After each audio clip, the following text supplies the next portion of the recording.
the perfect time. I'm ready. We're gonna get everybody what they looking for too. Oh, Say yeah, like for that. sure. Yep.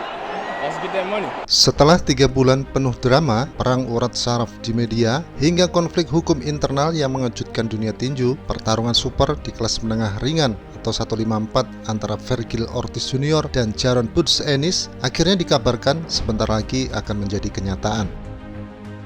Ini bukan sekedar pertarungan biasa, namun bagi banyak penggemar, duel Ortiz versus Ennis adalah laga paling dinantikan di divisi 154. Dua petinju muda tersebut sama-sama belum terkalahkan, sama-sama haus pembuktian, dan sama-sama memiliki rasio KO yang mengerikan, dan mereka akan saling berhadapan untuk menentukan siapa yang benar-benar terbaik di divisi ini. Keinginan untuk mempertemukan keduanya sebenarnya sudah muncul sejak awal tahun kemarin, namun prosesnya berjalan cukup pelik. Negosiasi berlarut-larut, kepentingan promotor saling berbenturan, dan ego masing-masing kubu ikut memperkeruh situasi. Jaron Boots Ennis, petinju asal Philadelphia yang berusia 28 tahun, secara terbuka menyatakan bahwa ia menginginkan pertarungan melawan Vergil Ortiz Jr. setelah dia memutuskan naik ke 154. Ennis sebelumnya dikenal sebagai salah satu raja di kelas welter. Dia pernah menyandang gelar dari IBF dan WBA serta membangun reputasi sebagai salah satu talenta paling oke di generasinya. Saat ini, Jaron Ennis memiliki rekor yang sangat sempurna, yaitu 35 kemenangan tanpa pernah kalah dengan 31 diantaranya diraih lewat kemenangan KO. Rasio KO yang tinggi itu menjadi bukti betapa berbahayanya Jaron Boots Ennis di atas ring tinju. Di sisi yang lain, Vergil Ortiz Jr., petarung asal Texas berusia 27 tahun, juga belum pernah mengalami kekalahan. Rekornya sendiri berdiri di angka 24 kemenangan tak pernah kalah dengan 22 kemenangan KO. Ortiz dikenal sebagai petinju agresif dengan tekanan tanpa henti dan kekuatan pukulan yang mematikan. Meskipun belum pernah memperebutkan gelar utama dunia selain sabuk interim, Vergil Ortiz telah mengalahkan nama-nama besar seperti Israil Madrimov, Sergei Bohachuk, ataupun Erickson Lubin. Kemenangan-kemenangan itu telah menjadikannya dipandang sebagai ancaman yang nyata di jagat tinju dunia. Bibit persaingan keduanya benar-benar memuncak pada 8 November 2025. Saat itu Vergil Ortiz Jr. tampil brutal dengan menghentikan Erickson Lubin hanya dengan 2 ronde. Tidak lama setelah kemenangan tersebut, Jaron Ennis naik ke atas ring dan di depan publik yang masih penuh sorak-sorai, Ennis menantang Ortiz secara langsung. "Saya ingin semua orang tahu, ini pertarungan yang saya inginkan berikutnya," kata dia.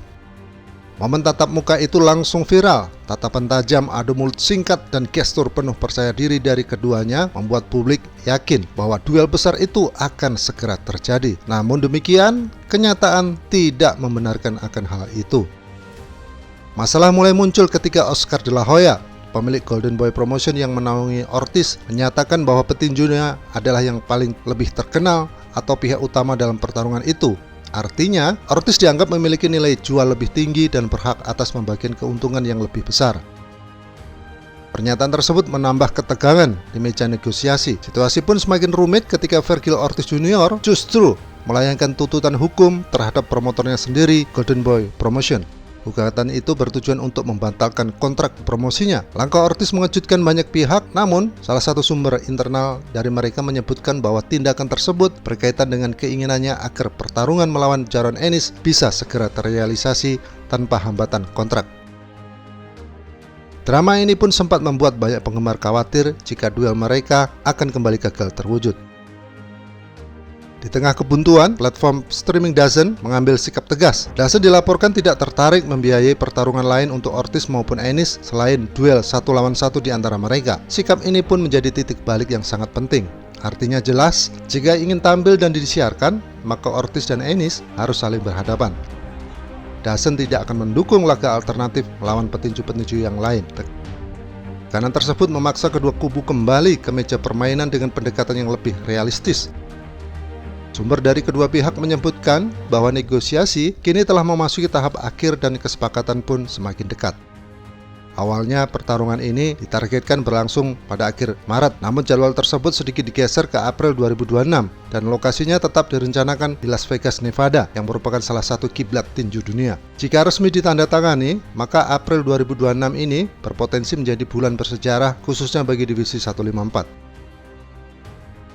Meski pertarungan ini kemungkinan tidak akan memperebutkan sabuk dunia, keuntungannya jauh lebih besar dari sekedar gelar. Pemenang duel Ortiz versus Ennis diproyeksikan akan menjadi penantang wajib bagi Sander Zayas yang baru saja menyandang status juara dunia terpadu WBA WBO setelah dia berhasil mengalahkan Abbas Barrow pada bulan Januari kemarin.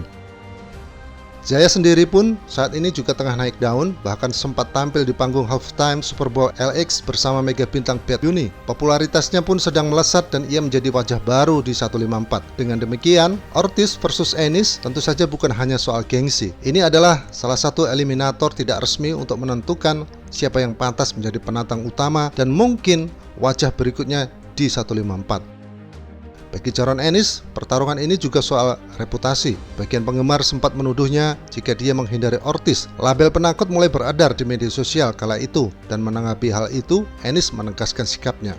Itu motivasi tambahan. Saya tidak sabar untuk membungkam kalian semua. Kita di sini sekarang sudah waktunya. Itu pasti akan terjadi, kata Ennis. Pernyataan itu pun menunjukkan jika Ennis merasa tertantang dan ingin membuktikan bahwa dirinya bukan hanya petinju berbakat, tetapi juga petarung yang siap menghadapi siapapun. Di sisi yang lain, jika Ortiz benar-benar kalah, sebuah kemungkinan yang tentu tidak dia yakini, maka Oscar De La Hoya diperkirakan akan menuntut bayaran besar untuk laga tersebut. Itu sebabnya aspek finansial tetap menjadi bagian penting dalam negosiasi antara Ortiz versus Jaron Ennis. Namun pada akhirnya promotor uang dan politik hanya menjadi latar belakang. Yang paling ditunggu publik tinju adalah apa yang akan terjadi saat bel berbunyi dan kedua petinju berhadapan di tengah-tengah ring tinju. Secara gaya bertarung, tentu laga ini sangat menarik. Ortiz adalah tekanan konstan, ia memotong ring dengan agresif, melepaskan kombinasi keras ke tubuh dan kepala lawan, serta jarang memberi lawan kesempatan untuk bernapas. Sementara Jaron Ennis, dia lebih fleksibel dan bisa bertarung sebagai petinju teknis dengan footwork lincah, namun juga mampu berubah menjadi finisher, mematikan ketika melihat celah lawan. Pertanyaannya cukup sederhana, apakah tekanan tanpa henti Ortiz akan mampu menembus pertahanan dan kecerdikan dari Jaron Boots Ennis, atau justru kecepatan serta variasi pukulan Boots Ennis yang akan mengurai agresivitas Vergil Ortiz Jr.? Jawabannya kemungkinan baru akan terungkap di bulan April nanti. Namun satu hal yang pasti, bahwa dunia tinju membutuhkan pertarungan yang seperti ini. Dua petinju yang sama-sama berada di puncak, sama-sama di masa emas, dan mereka bertemu sebelum terlambat. Jika kesepakatan benar-benar resmi dan terwujud, maka duel ini bukan hanya akan menentukan siapa yang akan terbaik di 154 saat ini, tetapi juga membentuk arah masa depan divisi tersebut. Dan bagi para penggemar tinju, mungkin akhirnya akan terbayar lunas di bulan April nanti.